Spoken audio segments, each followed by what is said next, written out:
Food has this special way of connecting people.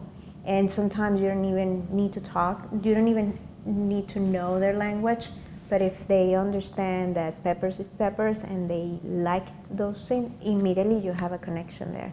And that connection doesn't go away, it stays with you.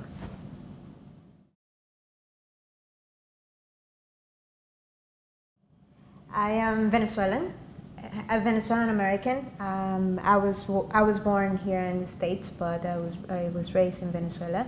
And I moved to the States 15, 16 years ago to pursue a career in restaurant management, food management, and kept working restaurant industry. I born in Venezuela in a very small city, but very nice. Because of all the situations, I moved out of my country, and then I started my new life in here, being a bartender, server, involved in hospitality. And right now, I got married with her, and we are making this project together to make it happen.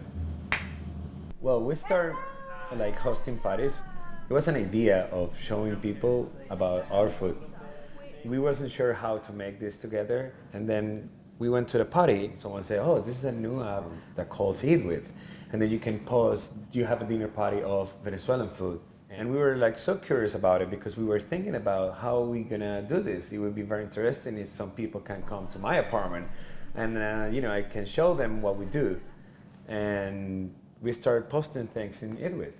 EatWith is almost like a restaurant, but you're a restaurant for like a day or two. It's like a pop-up restaurant. Another friend of ours said it's almost like the Airbnb of restaurants. New York is really tough when it comes about restaurants. I mean, if you don't have $100,000 backing you up, just for rent, I'm not talking about payroll, I'm not talking about a lot of things, you literally lose right away. We love New York, we love the restaurant scenery here, but it's almost like you go on a Saturday night and they're packed, you have a wait, that you eat, and that's it, and then they put the check on the table. The whole experience of eating and sharing something with a lot of people, it was missing because it was a commercial transaction. Yeah. We didn't want that. In the restaurant business, we're very into quality. There's a reason why fine dining chefs, they don't have more than 30 seats or 20 seats in the restaurants, because there's an art form behind it. And we are like that, we like that artistic part, and then when you expand it too much, you lose that. It's almost impossible not to. So for us, it's really important to keep it simple, keep it small, keep it manageable. We wanted it to create that sense of community, meeting people from different parts of the world, and they come together at a table. And they come together at a table to experience a meal that you will probably not experience in a regular restaurant, commercial restaurant in New York City or in Barcelona or any other city in the world, because it's very unique. It's almost like it's homemade. Basically adding an extra value of every dinner, creating a better experience for everyone, making more friends and family, giving a dinner a real meaning of having dinner. We'll be busy during service, but at the end of the service, we'll sit down, we'll drink, we'll chat, we'll talk, and it's a different level of communicating with different people from all over the world, not only about food, but about what food means to them. For 2 margaritas and 2 appetizers, come on. Creating the branding of the Venezuelan food, because nobody knows that before the crisis that we are going through right now. Yeah.